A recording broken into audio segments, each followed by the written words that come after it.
The call came in on a Tuesday morning. Someone found a beagle wandering near an abandoned warehouse, limping, trembling, barely able to stand. When I arrived at the scene, what I saw broke me completely. This wasn't just a scared dog. This was a soul that had given up on humanity. Her eyes, I'll never forget those eyes. They were empty, hollow, like she'd already decided this world had nothing good left for her. She was pressed against a wall, body shaking so violently I could see it from 10 feet away. Her ribs were showing through matted, dirty fur. Every time I moved closer, she'd flinch like she was bracing for impact, her ears pinned back, tail tucked so tight underneath her it almost disappeared. Someone had hurt this girl, badly, and they'd done it over and over again until she stopped believing in kindness altogether. I sat down on the cold concrete and just waited. I didn't reach out, I didn't make sudden moves. I just let her see that not all humans come with pain. 20 minutes passed, then 30, and then something shifted. Her nose twitched. She took one tiny step forward, then another. When she finally let me touch her, I felt her entire body collapse into my hand like she'd been holding her breath for months. That's when I saw the scars. Deep, angry wounds across her back and legs. The vet later confirmed what I already suspected. Cigarette burns, impact injuries, signs of long-term neglect and abuse.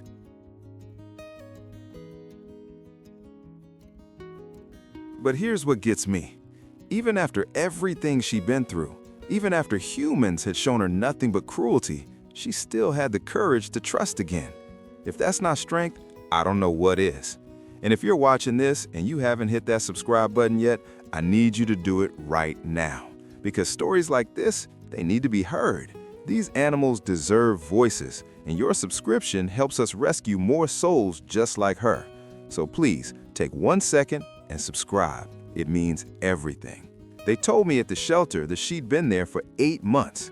8 long months of waiting in a cold concrete kennel, watching hundreds of people walk past her cage day after day.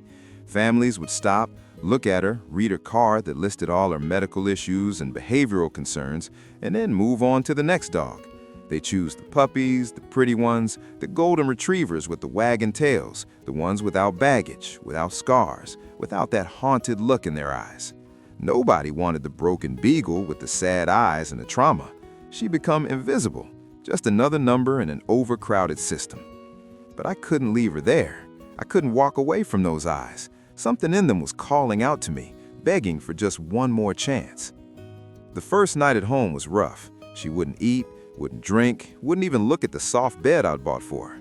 She just curled up in the corner of the room, making herself as small as possible, and stared at the wall like she was trying to disappear into it. I slept on the floor next to her that night, just so she'd know she wasn't alone anymore. I kept my distance, but I wanted her to hear my breathing, to feel a presence that wasn't threatening.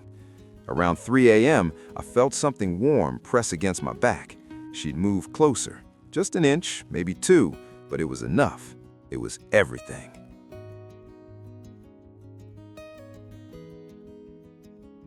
The next morning, I took her to my vet. The examination revealed the full extent of her trauma. Malnutrition, dental disease from eating garbage, a partially healed fracture in her front leg that had never been treated. Her body was a map of everything she'd survived. But you know what amazed me? Through all of it, through every painful examination and procedure, she never once tried to bite or snap. She'd just look at me with those big brown eyes, like she was asking, "Is this the part where it gets better?" Yes, baby, this is that part. Recovery was slow.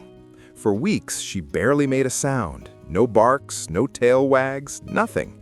She'd follow me from room to room, but always keeping that safe distance, like she still wasn't sure if this was real or just another temporary stop before more pain. The breakthrough came on a random Thursday. I was making breakfast and I dropped a piece of toast. Before I could pick it up, she darted forward, grabbed it, and then did something that made me freeze. She wagged her tail, just once, but it was there. I sat down on the kitchen floor and cried like a baby. From that day on, it was like watching a flower bloom and fast forward. Every day brought something new. The first time she played with a toy, the first time she jumped on the couch, the first time she fell asleep in my lap instead of in her corner.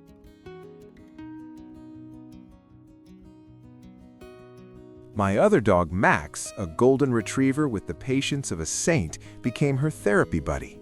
He'd lay next to her for hours, showing her that dogs could be safe too, that play didn't have to end in fights, that life could be gentle. 3 months in, she finally barked. I was getting ready to leave for work, and she stood by the door and let out this tiny, rusty woof, like she'd forgotten how her voice worked. I called in sick that day. We spent it in the backyard, and she barked 17 more times. I counted every single one.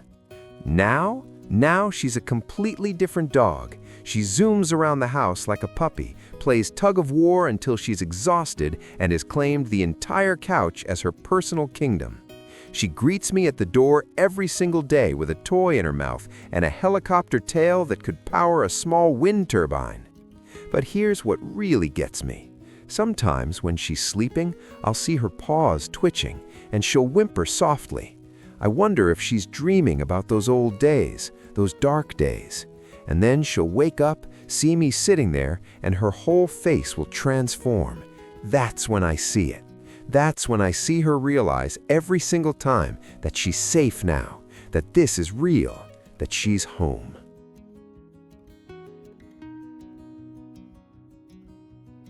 People ask me, don't you wish you could talk to her? Honestly, no. I see her story in every scar, in every moment she chooses trust over fear, in the way she looks at me now with eyes full of life instead of emptiness. She teaches me about resilience and second chances every single day. This girl had every reason to give up on humanity, but she didn't. She chose hope. She chose love. She chose to believe again. I named her Luna because she's my light in the darkness. Watching her transform from that terrified creature into this goofy beagle who steals socks, plays like a puppy, and snores like a freight train, that's not just her rescue story, it's mine too. So here's what I want you to think about. Luna survived years of abuse and still trusted again. What could we accomplish if we had even half her courage?